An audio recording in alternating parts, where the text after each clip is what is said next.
Hey everybody, welcome to Co-op Entertainment's review of Avengers Age of Ultron. I'm Sean. I'm Bennett. And we are going to get right into this for you guys. Bennett, what did you think about Avengers Age of Ultron? What are your pros, your positives of this film? Positive of the film, you guys definitely need to go see this movie because of these reasons. One, the comedy stays true throughout the entire movie. For example, they give Captain America trash throughout the entire movie, just from when he is talking trash to Iron Man about profanity. Yeah. What did Iron Man say? I forgot. Iron Man said something really offensive. I was trying to get you to curse. Yeah. But not on film. So two, the action is awesome. It's amazing. There's not barely a second where there's not action involved. There's a lot of fighting, even between the Avengers again. Just like they did in the first Avengers. We got Hulk, and we also have Iron Man in his Hulkbuster suit fighting together. So that was really awesome. That was a good thing. We have new Avengers come in. We have Quicksilver and the Scarlet Witch. They turn out to be bad. They turn out to be on the side of bad. They start off as antagonists, and then they switch sides. Yeah. Was it Pietro Maximoff and Wanda Maximoff? Yeah. And they used, obviously, as you guys know, they used them as science experiments. And they're Russian, and the scientists, so they're Russian twins, and they basically signed up for this experiment, and then they got powers. Yeah, so it was all because they lost their parents, and they blamed it on Stark because they found a missile back when Obadiah Stane was stealing Stark's weaponry and selling it off to all these black market dealers. So it's all coming together, kind of. Yeah. The action is awesome, guys. Characters, The characters were good. Well, there's a few that were good that I have some issues with. All right. So any other pros? The third pro was that they really made this. I think they set the bar for this movie with the Avengers in general, just because there's a lot of action. The characters blend very well together. They all are cooperative and they play off each other very well. A lot better than they did in the first movie, where they were just like, okay, I'm Thor, I'm Hulk. It's like you could see Iron Man. You could see their characters, their growth from that film. Yeah. So that's my three pros, and I'm sure you guys have more. But Sean, what's your pros? You were saying a little while ago, your first thing was about the comedy dialogue. I thought the dialogue was great, combined with the fact how you brought up how they've grown from the first Avengers film. Their dialogue has gotten quicker, and at the same time they still have the funny, the comedy, the lighthearted parts, but this is a storyline that's dealing a little bit more seriousness, I think. So they're able to hit those serious tones, and the dialogue did a good job at that. I felt like Joss Whedon, he did a good job with the writing and those dialogue, those moments where there wasn't necessarily action. Yeah, he crushed it, man. He basically had Ultron just crush all their spirits and then bring it down and bring it back up. These dialogue moments, they built on relationships between the characters. Right. You had some stuff with Iron Man and Captain America where you kind of see their tension, especially with the log cutting scene, which is pretty really cool. When they're at Hawkeye's house. Captain America's using an axe just to be there on Tony Stark's level, but he doesn't need an axe. He just freaking breaks it in half. You know what I mean? But they're using this moment of him breaking that in half in the dialogue to set the mood, to show the relationships. But even more than that, that's just a serious moment. They have all the sexy moments between Bruce Banner, Mark Ruffalo, and Scarlett Johansson's Natasha Romanoff. I kind of believe their relationship. I think they did a good job of showing that. Because of Bruce Banner, who he is, that's why she likes him. So they did a good job with that dialogue. And it was, like I said, it was quick and it was witty. It made you laugh. There were some really good one-liners in here. One of my favorite ones is when they're in the final battle and Rhodey, War Machine, he's back to War Machine, no more Iron Patriot. And he's flying around. He goes, I could hold my own. And then Iron Man's like, you know what, if you make it out of this fight, I'll even hold your own. I thought that was like hilarious. I thought that was like so funny. I felt that this dialogue was really well done. Building on that, now let's talk to, I want to keep on going with some of your other points. Action, over the top. Avengers is right here, action. the action of this film surpassed it. I think. I think that it surpassed it. Every moment, every fight amped it up. They started off with a bang with the traditional like comic book scene with them flying at the bad guys all at once. That was pretty cool. But the Hulkbuster versus Hulkbuster suit versus the Hulk. The whole fight, my jaw dropped. The whole freaking fight, and I was just like, oh, what the fuck? You're drooling on the side. Just, oh my god, that fight was awesome. And again, like I said, I thought the action kept on going up, even with the last battle. I read a lot of people trying to compare this to the last battle of the first Avengers, and in a sense it is, just because there's a lot of people, a lot of baddies, but there's different aspects to it. One, you got the civilian like evacuation, you know, you have a different aspect to the Avengers. They're not only just fighting bad guys, they're also doing good by saving people. There's a little bit of different flavor there, and also there's an added element into the equation. Yeah, and so because I mean the freaking town is being lifted into a meteor. So there was all these different elements that were added into this final battle, but I also got the sense of doom and gloom. We're talking about things in this movie, spoilers and everything, but somebody dies. You're not gonna get out of this very clean. And that happens when Quicksilver dies. But also on top of that, you just know that this world's not gonna end. And when the final battle ends, even when everybody's dead and gone, you have this ending that, we're successful and we're going on our way, but everything's not 100, you know? It's people are a little broken, you're missing people, somebody's dead. You have a couple new people on the team, the Avengers team, but it's not the same. So like in the last one, they were tired and happy and successful and triumphant, but this one it's not that way, you know? They were still broken. It was still broken a bit, and so I like that. The point that I haven't touched on yet with my pros is touch on things that are going to lead into some of the future movies. First off, with Thor, he goes on his vision quest, his spirit. He goes on his vision quest. Got a witch messing with his mind. And he's kind of worried about it. I gotta go. Yeah, and so that vision quest, if you know the story of Ragnarok and what it involves, there were some key words that were said in there by Idris Elba's character Heimdall.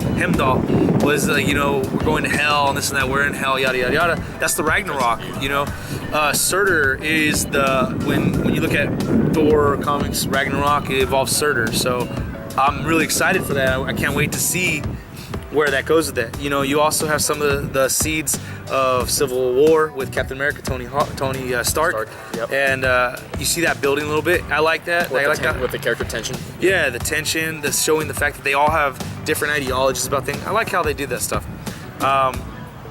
And then also some moments that happened in this film that just were really good positives. There was a lot of wow moments. I just talked about the Hulk fight. One of my favorite wow moments was when the Vision he came to life. That was a wow. That was crazy. And then 5 minutes later, or less than 5 minutes later, he picks up Thor's hammer. And everyone, the reason that's a wow moment is if you've seen the film, you know from the beginning, after right before Ultron gets introduced, nobody can do it. The whole team is joking about picking up Thor's hammer, and everyone besides Scarlett Johansson, or besides ScarJo. Yeah, besides Black Widow, Natasha Romanoff picks it up, tries to pick it up. This whole does it too. Captain America even budges it slightly. Budges a little bit, and Thor's face just drops. Now that's an Easter egg to one of the comics where Captain America does indeed pick up Thor's hammer. At certain times throughout the comics, Captain America has been able to lift it, but not all the time. It's interesting how that dynamic works. Yeah. I guess how Thor is worthy, but he isn't. But anyway, so that was a wow moment because they thought they were gonna have to fight this guy just like when they fought Ultron. Yeah, they didn't know what was gonna happen, but by picking it up, he proved that he was worthy. That he was on the right side. He was worthy. That he's trustworthy. Thor trusts him. And Paul Bettany in that role did an amazing job. Paul Bettany's awesome. That dude's awesome. Loved him in the movie. Dude, he was good in it. Yeah, he's a great actor. I love him in the stuff he does. One of my first times I ever seen was in A Knight's Tale with Heath Ledger. And he's trying pretending to be a knight. They do the jousting and whatnot. He's amazing there. He plays like the poet. I forgot what poet he is. It's a famous poet or something. And but yeah, that was a wow moment for me. I was just like, oh, what the yeah, it was awesome. Those are some of my wow moments. I mean, there's more. We want to talk about this more, but let's save that wow moments and positives for the comments. So there's a lot of good moments. Yeah, so just like, dang. let's move on to some cons. What are your negatives, stuff that they need to work on for upcoming films? Shit, man. So you're talking about earlier about Ultron. We were kind of discussing this before the review, and I feel like they could have amped up Ultron. Now that I felt like he was more overwhelming the Avengers in numbers and the size with robots and things of that nature. I felt like him himself could have been beefed up. I did like the fact that you used James Spader from Blacklist. He has a very pronounced voice, so you can tell who he is, and it makes his character in Blacklist makes Ultron all the more awesome, just because it's like a villain type of character. But I feel like his abilities could have been boosted up a little bit better, besides just using robots to fight. They have a fight scene in Wakanda,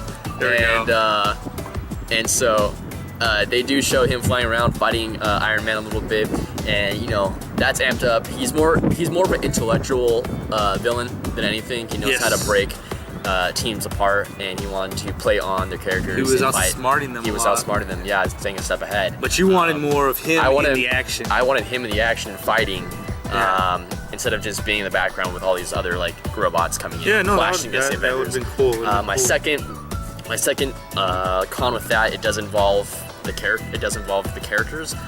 So I guess that's kind of a sum up of the whole point.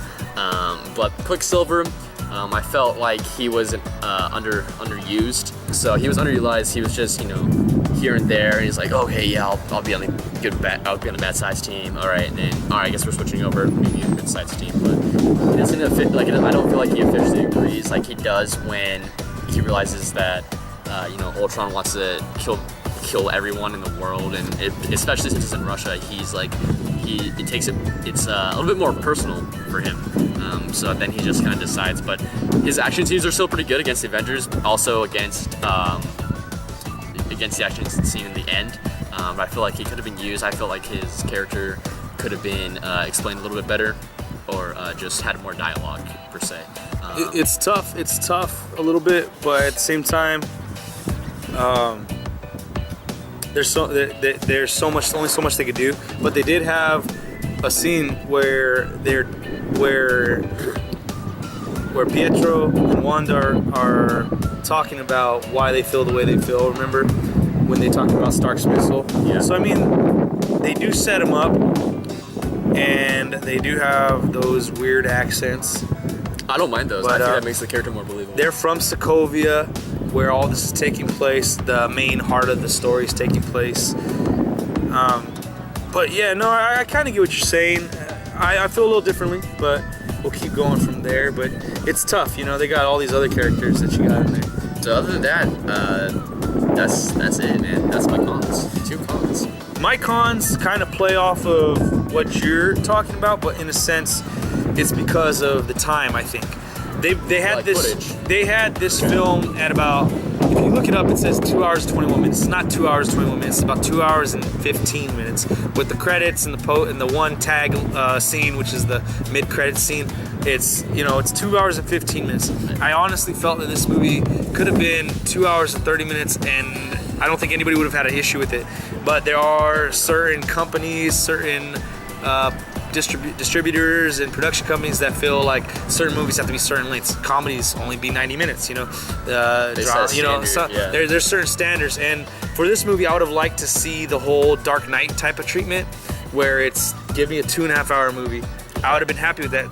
Reason being is those 15 extra minutes could have been focused on something like, in your case, maybe they could have given Quicksilver for you something that you would have liked a little bit more, and you might have felt differently. Right. For me, I see a lot of negativity. The negativity I do see, I don't see a lot of it, but from what I've read and heard is that people wish that Ultron was developed more. And I felt like he was developed, but he was only developed for about a minute. And even though they give you enough reason of why he's turning, they show you the images that he's seen when he's being born. So he's seeing these Avengers in a bad light, and they cause destruction. Yeah, they protect, but by their protection is causing destruction and harm.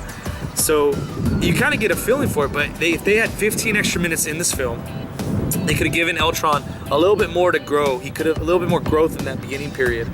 They could have done a little bit more for the Thor Ragnarok seed, and kind of giving you a little bit more meat on why he's doing what he's doing, or where that dang well is to begin with. You see him pick up Eric Selvig, and next thing you know, they're in a cave. Like, where the heck were they to begin with? They could have done things like that with that. With an extra 15 minutes, they could have touched on some things that maybe I thought they could have done better, and some of the things that you wish they could have done better. And that's probably my biggest complaint about the film is not, it's those little parts and not the entirety of the film, but there's certain little parts in character development where they did good on a lot of other characters, where they just shortchanged them just slightly. Ultron was a good intellectual villain. He outsmarted them. There were up ahead, you know how to break them down. Yeah, but at the same time, they could have shown him develop into that a little better. They could have shown, for your sake, they could have shown Pietro and Wanda show maybe some of the hurt that they've gone through instead of just talk about the hurt and do it like a monologue.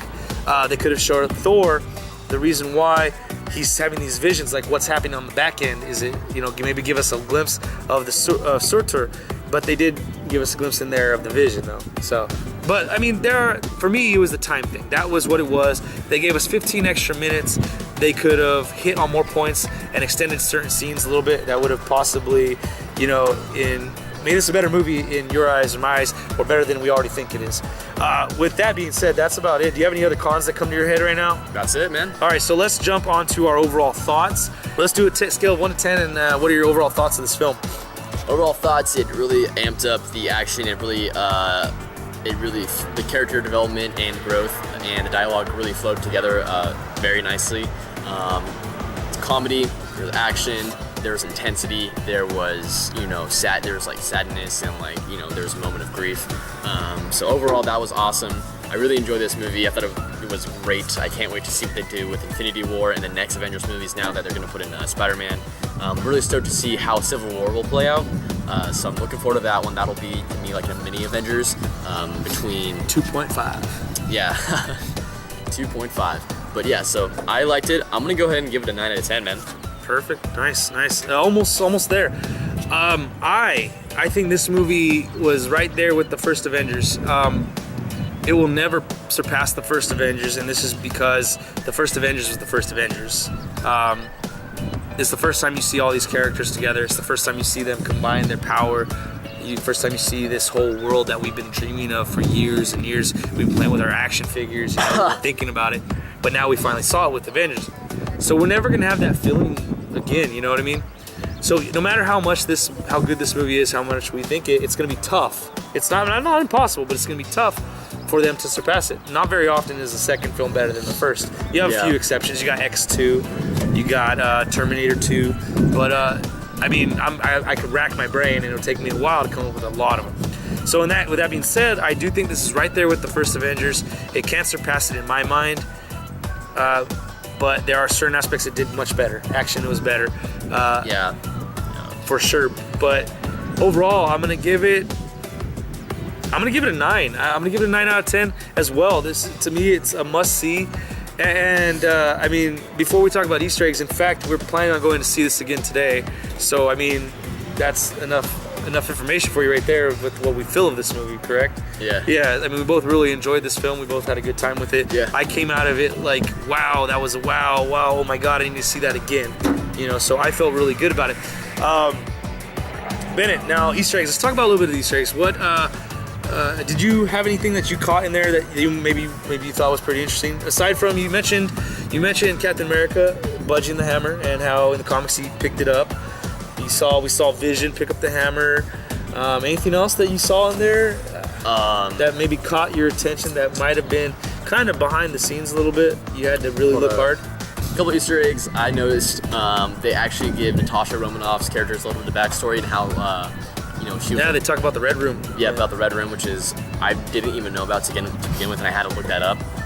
So they give a backstory on that. They give little insight into what the next Thor movie might look like when Thor goes, like Sean said, in his Vision quest, or when Scarlet Witch messes with his mind, and he has to go back up to Asgard and figure out what the heck is going on. So that's really interesting. Captain America does, start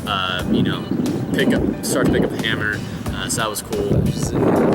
And then the last part, very end, is when he goes Avengers, and then it cuts out to black. Right before he says assemble. Right before it's assemble. Yeah. It shows Falcon, Scarlet Witch with a total remake, total like what do you call those things? A remodel, a makeover. A makeover with yeah, where she has the show Scarlet Witch with a makeover. So that's awesome, and I'm really excited about the next movies to come. I'm gonna be really into these films. Yeah, I think the Easter eggs. I like what Joss Whedon did with his own Easter egg with putting his own Easter egg with comparative Veronica. To the character Bruce Banner. Yeah, with Veronica, the Hulkbuster armor is the opposite of his first love, which would be Betty, and it's a homage to the Archie comics. So that's pretty cool because you got Betty and Veronica at odds. That's a nice little Joss Whedon thing that they threw in there. At the end, of course, you have your tag, which is your mid-credits scene. In this case, you have the Infinity Gauntlet being picked up by Thanos, and he's saying, "Well, I guess I'll do it myself," which was awesome. But the thing is about that scene, though, I wonder is how did he get the Infinity Gauntlet? Because last time we saw the Infinity Gauntlet, it was in the is in Asgard in the armor room or the armory or whatever you want to call it. At the beginning of the first film, you see the guys walking, and if you pause the film, you can see the Infinity Gauntlet. So I don't know if maybe the first Thor film was just a tease of that, and now they're really getting into it. So you're supposed to like forget about it. They haven't showed us how he got it. So maybe there's something behind it. Maybe they're just maybe like I'm saying, maybe that first time we saw it in the Thor, maybe it was just for funsies. It was just for funsies, and now it's for like legit reasons why it's there. So this isn't even an Easter egg, but really it's what we were talking about. Is it has to do with like the dialogue and the character development. They really did a good job of developing Black Widow as well as Hawkeye, and they gave Hawkeye a really huge part in this. Not an Easter egg, but they kind of show him develop and show actually how important he is to the team, even though he is a human. But I mean, there's a kind of Easter egg in there with this, is that if you read the Ultimates comic books, you know that Hawkeye has a wife. You know that he has 3 kids, and they actually go into this film and he has them with Linda Cardinelli from Freaks and Geeks. And then I guess it's a little Easter egg, but it's not even really much Easter egg. You just have to have quick eyes. When you look at the picture of Hawkeye's son at the end, his middle name is Pietro. I didn't notice that. Oh, you didn't notice that? No. Yeah, his first name is named after Nathaniel, and then his middle name is Pietro, because Pietro saved Hawkeye's life. That's cool. Yeah, it was really cool. I liked it. It was really heartfelt. I liked it. Other than that, though, I mean, I can't really think of any Easter eggs. If you guys can think of something that we haven't talked about, do not forget to put those in the comments. Let us know down below, guys. All right, real quick, guys, I want to do a shout out to Brody Manning and Sean's buddy Jesse for joining us for the Avengers film. We really enjoyed you guys having there. I hope you guys had a good time, and we hope that you guys come out for more of our films. If you guys do want to come out for our films, when we go see movie nights, our movie nights, our quick flicks, go ahead and come, send us a little message on Facebook, tweet us on Twitter, or comment to us, or send us a message on YouTube, and we'd be more than happy for you guys to join and hang out, grab some popcorn together. All right, guys? Yeah. All right, guys, so that wraps it up today for our review of Avengers Age of Ultron. Remember to click the like, share, subscribe buttons down below, guys. Remember to follow us on Twitter, like the community page on Facebook. We have a great time at these types of things, watching these movies, playing some community game nights. Come join the party, you guys. Anything else for them, Bennett? No, that's it, guys. All right, we'll see you next time in our next movie night. See you guys later. Bye. Peace.